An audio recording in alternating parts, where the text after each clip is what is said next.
दोस्तों नमस्कार। Today again I am here with you with another lesson related to translation.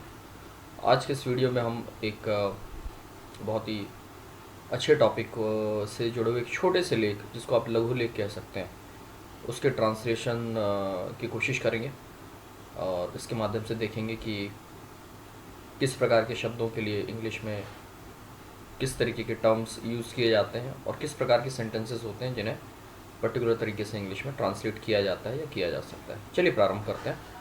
आप जैसे कि टाइटल में देख सकते हैं, टाइटल है इसका भारत की लोकतांत्रिक व्यवस्था। तो इसको अपन क्या कहेंगे? लोकतंत्र का अर्थ आप सभी जानते हैं, इसके लिए अपन यूज़ करते हैं डेमोक्रेसी, है ना। तो डेमोक्रेटिक, क्योंकि लोकतांत्रिक है, एडजेक्टिव फॉर्म है, तो हम डेमोक्रेसी ने यूज़ करके डेमोक्रेटिक यूज़ करें। डेमोक्रेटिक व्यवस्था के लिए सिस्टम, का के लिए अपन ऑफ यूज़ करते हैं, और इंडिया। ठीक है, तो ये हो गया अपना title, democratic system of India. यहाँ पर अपना एक स्पेलिंग एरर है, इसको सही कर लेते हैं। सॉरी, चलिए आगे चलते हैं। लोकतंत्र का अर्थ होता है एक ऐसी व्यवस्था जो उस देश के लोगों द्वारा नियंत्रित हो। ठीक है, क्या हो जाएगा इसका? Democracy means a system in which it is controlled by people of that particular nation या country। ठीक है, democracy means a system in which it is controlled. It का मतलब क्या है? इट का मतलब सिस्टम से ही है। तो democracy means a system in which it is controlled by people of that particular nation. यहाँ पर दैट भी लगा सकते हैं, यहाँ पर आप अ भी लगा सकते हैं। People of a particular nation. चलिए आगे चलते हैं। अच्छा, इसी में आगे क्या बोल रहा है? हालांकि राजनीतिक दृष्टिकोण से इसे दूसरे तरीके से परिभाषित किया जाता है, तो इसको भी अपन पहले करते हैं। ठीक है, हालांकि के लिए अपन ऑल्दो यूज करते हैं। ऑल्दो पॉलिटिकली मतलब राजनीतिक दृष्टिकोण से, politically it is defined in different veg. ठीक है, हालांकि राजनीतिक दृष्टिकोण से इसे दूसरे तरीके से परिभाषित किया जाता है। यथा का मतलब होता है एज, जनता द्वारा, जनता हेतु, जनता की सरकार। As government by the people, for the people and of the people। ठीक है, तो बेसिकली आज हम जो कर रहे हैं वो केवल एक पैराग्राफ ट्रांसलेशन नहीं है। अगर आप इस लेख की शैली पर थोड़ा सा ध्यान देंगे तो आप समझ पाएंगे कि एक प्रकार से एक आर्टिकल जैसा है। आर्टिकल जैसा है कहने का मतलब ये कि जिसको हम ऐसे कहते हैं, एग्ज़ाम वगैरह में लिखने को आता है, या आर्टिकल कहते हैं जो पेपर वगैरह में आता है।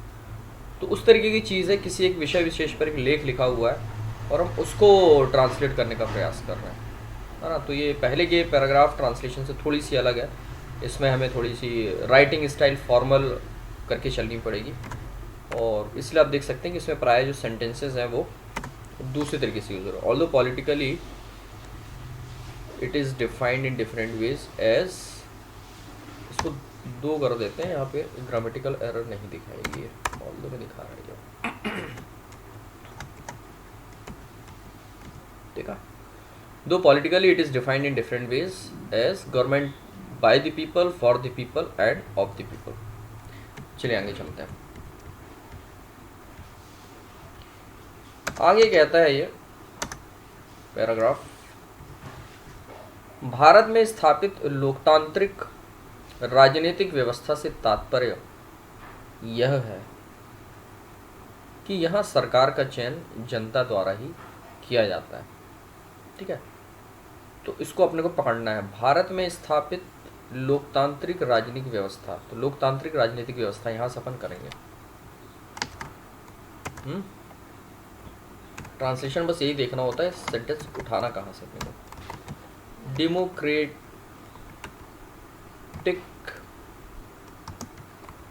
System established in India, Bharat में स्थापित। ठीक है, डेमोक्रेटिक सिस्टम मतलब लोकतांत्रिक व्यवस्था, एस्टैब्लिश्ड इन इंडिया मतलब भारत में स्थापित। तो आप क्या कह रहे हैं? Democratic system established in India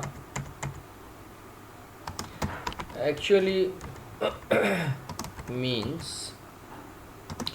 that its government is elected by the people of this nation।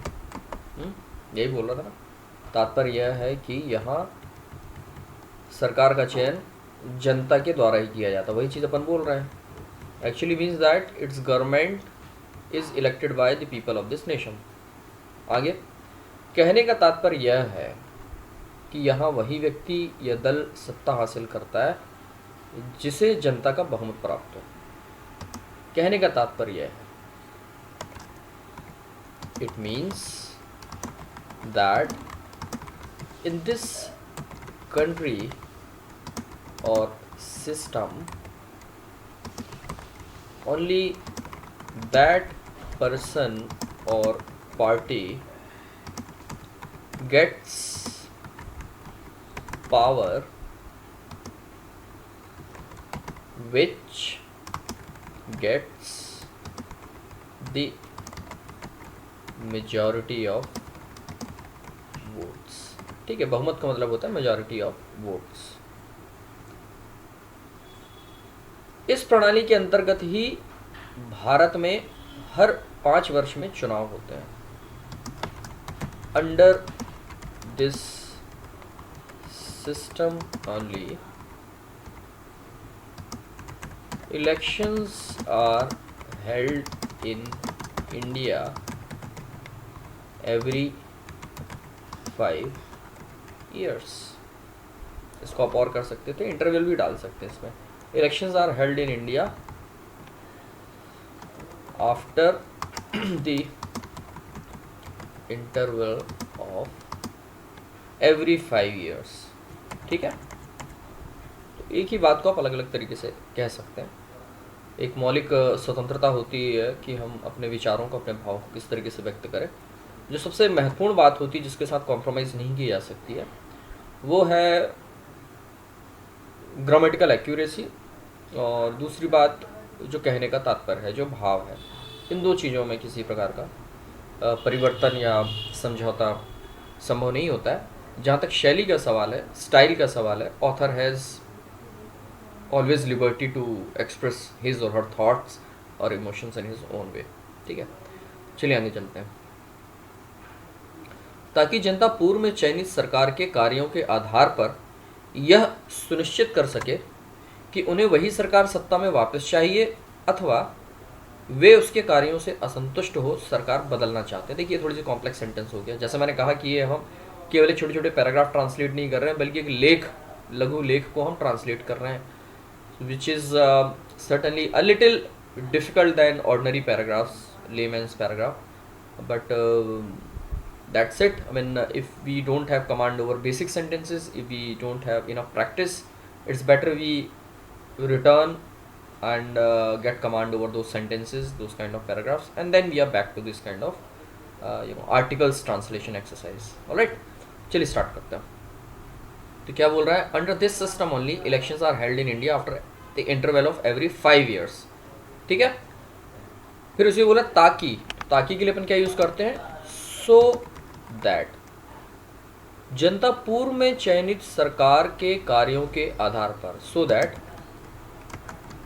Based on the works of based on the works of previous government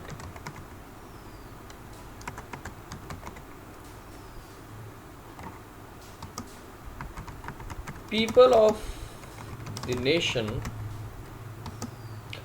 यह सुनिश्चित कर सकें कि उन्हें वही सरकार सत्ता में वापस चाहिए, है ना। में एंश्योर मतलब सुनिश्चित करना, में ensure whether they want the same government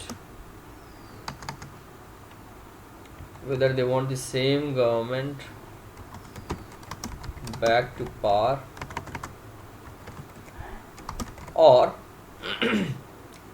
upon use कर रहे हैं किसके लिए, अथवा के लिए, अथवा वे उसके कार्यों से असंतुष्ट हो सरकार बदलना चाहते हैं, और डिससेटिस्फाइड विथ